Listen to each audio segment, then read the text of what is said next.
Hoxh, pse përtoj të falem, mos kam magji, e kam të vështirë, me zor qohem, e bëj thot si rutin. Përderisa përmende fjalën rutin, unë të këshilloj që të lexosh sure të ndryshme pas surës Fatiha. Mundohu të mësosh edhe kuptimin, të dish pra kuptimin e ajeteve që lexon. Kjo ka për të ndihmuar ta përjetosh më shumë namazin, dhe jo thjesht si rutin.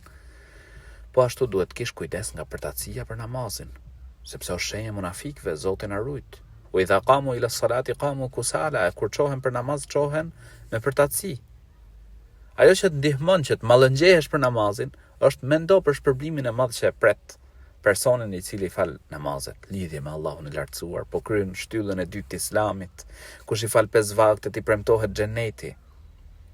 Pra mendoj këto gjëra dhe me lejen e Zotit gjatësisë, ke për të mallëngjyer për namazin. Dhe sidomos po dita edhe kuptimin, pra të mësosh edhe kuptimin.